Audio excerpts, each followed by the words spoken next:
तो भाई आप सभी को जय जिनेंद्र। आशा करता हूँ आप सभी स्वस्थ होंगे। जैसा कि हमने कल के विषय में जाना, लड़कों के साथ अधिक संपर्क रखने से लड़कियों के लिए क्या हानि हो सकती है। आज हम एक उसी विषय को लेके एक ऐसा तो विषय लेके आए हैं कि उस विषय का नाम है श्रृंगार और कला। श्रृंगार और कला आपको थोड़ा शब्द भी ऐसा लगेगा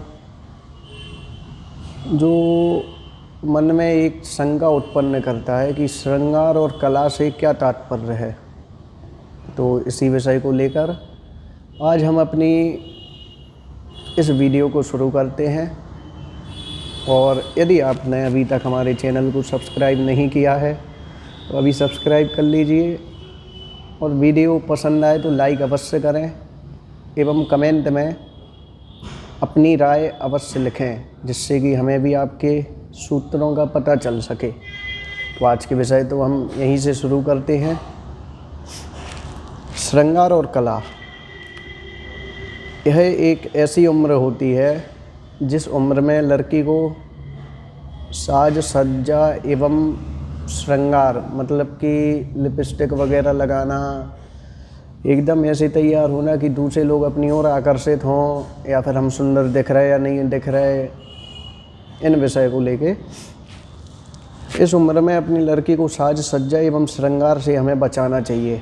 अश्लील कपड़े नहीं पहनने चाहिए जिनमें से हमारे शरीर के अंग बाहर निकलते हों या फिर दिखते हों, जो बहुत चुस्त हों, जिनको देखकर लड़के विशेष रूप से आकर्षित होते हैं, जिनको पहन लेने पर मन बार बार इस विचार में लगा रहे कि मैं कितनी सुंदर लग रही हूँ, मेरे कपड़े कितने सुंदर हैं, मुझे कोई देख रहा है या फिर नहीं देख रहा है आदि में उलझी रहें, बल्कि अपना पूरा ध्यान पढ़ाई की ओर देने के लिए प्रेरित करें। हम उन्हें उनकी पढ़ाई के लिए जितना प्रेरित कर सकें उतना प्रेरित करना चाहिए।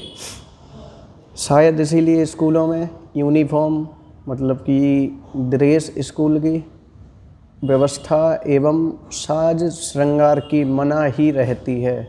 मतलब साज श्रृंगार के लिए वहाँ पर मना किया जाता है, ताकि विद्यार्थी का ध्यान पढ़ाई को छोड़कर किसी के रंग रंगीले वस्त्र आभूषण श्रृंगार आदि को देखने में न जाकर मात्र पढ़ाई की ओर ही केंद्र रहे। वास्तव में पढ़ाई विद्यार्जन जीवन भर नहीं होता। पढ़ाई तो प्रारंभ के 20-22 तक की उम्र तक ही होती है, जो जीवन भर काम आती है। इस उम्र में मन की साज सज्जा फैशन वैशन में लग जाने पर पढ़ाई गोल हो जाती है, और पढ़ाई के बिना जीवन का कोई महत्व नहीं बचता। चाहे सर्विस नहीं भी करनी हो, ज्ञान तो जीवन का सर्वोत्तम आभूषण है।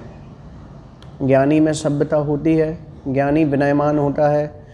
एक विद्या ही ऐसी वस्तु है जो बड़े बड़े विद्वानों की सभाओं में व्यक्ति को सम्मानित करवाती है। यह आपने भी देखा होगा, जब भी हम किसी मंदिर के प्रोग्राम में भी जाते हैं तो ऐसे व्यक्ति को हमेशा मंचमाला माइक दिया जाता है जो हर चीज़ में निपुण हो, या फिर वो इतना टैलेंटेड हो कि अपन उसको कोई काम दे रहे हैं तो हम आशा रखते हैं उस व्यक्ति से कि वो हमारा काम पूरा कर देगा।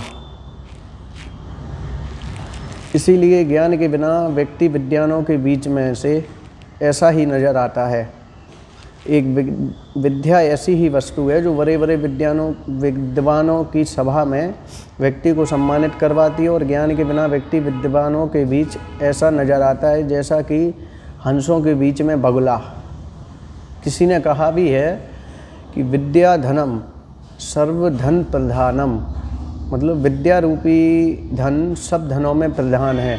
इसको कोई चुरा नहीं सकता, ना कोई जला सकता है, और ना ही कभी कोई किसी माध्यम से इसको नष्ट कर सकता है, क्योंकि यह हमारे दिमाग में संकलन रहता है।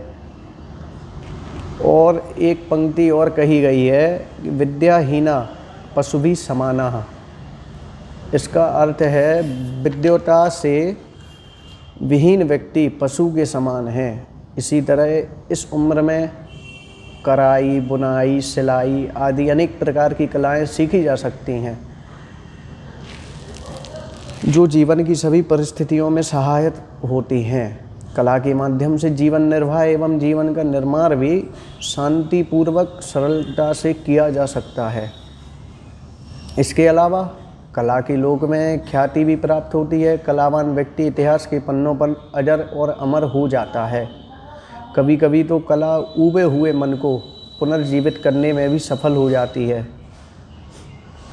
कभी कभी तो कला ऊबे हुए मन को पुनर्जीवित कर भी देती है। बड़ी से बड़ी वेदना में यदि मन कलाकृति में लग जाता है तो वेदनाएं समाप्त हो जाती हैं,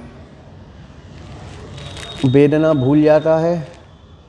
कहा जाता है कि जो विश्व का आठवां आश्चर्य माना गया है, जिसकी ऊंचाई 57 फुट खड़े रूप में है, शायद आप भी गए होंगे, जहां पर हर 12 वर्ष में एक बार महामस्तकाभिषेक होता है, जिसका नाम है कर्नाटक के श्रवणबेलगोला में श्री बाहुबली भगवान, जो कि कर्नाटक में है, श्रवणबेलगोला में स्थित है। उस प्रतिमा को गढ़ने वाले कलाकार, मतलब उस प्रतिमा को जिस व्यक्ति ने बनाया था, उसकी माँ ने उसको 6 महीने तक नमक रहित भोजन देती रही थी। लेकिन उस प्रतिमा को गढ़ने वाला कलाकार उसकी माँ के नमक रहित भोजन को 6 महीने तक करता रहा, क्यों? और प्रतिमा का कार्य पूरा हो जाने पर जब वह भोजन करने बैठा तो उसने अपनी माँ से कहा कि माँ, आज भोजन में नमक क्यों नहीं डाला, क्या भूल गई थी? तो यह सुनकर उसकी माँ को समझ में आ गया कि आज प्रतिमा का कार्य पूरा हो चुका है और किसी ने सच ही कहा है, कला जीवन की सभी चिंताओं को छूटने का एक उपाय है। मतलब आप सोच सकते हैं कि जिस व्यक्ति ने श्रवणबेलगोला में 57 फुट की इतनी बड़ी मूर्ति भगवान बाहुबली की प्रतिमा को एक पहाड़ में नक्काशी दी होगी, जब वह 6 महीने नमक रहित भोजन को करता रहा, लेकिन जब वह प्रतिमा का कार्य पूर्ण हो गया तो उसकी माँ ने नमक नहीं डाला, तो उसने देख लिया, क्योंकि इसके पहले तो वो उस प्रतिमा के कार्य में इतना मनन था, लगन लगा हुआ था उसका, कि उसका बिल्कुल ध्यान नहीं गया। साज सज्जा के बिना भी व्यक्ति में यदि गुण हो तो वह सर्वत्र सम्मान को प्राप्त होता है, क्योंकि कहा भी है, गुणः सर्वत्र पूज्यन्ते, अतः अभिमात्र विद्यार्जन और कलार्जन में ही अपना मन लगाना चाहिए। तो आज हम इसी विषय को यहीं पर ख़त्म करते हैं। और आज के विषय से आपने क्या शिक्षा ली, कृपया हमारे कमेंट सेक्शन बॉक्स में अपनी राय अवश्य लिखें। कल के विषय में हम लेकर आएंगे श्रृंगार से भरी सादगी। तो इसी विषय को हम यहाँ पर ख़त्म करते हैं। धन्यवाद। सादर जय जिनेंद्र।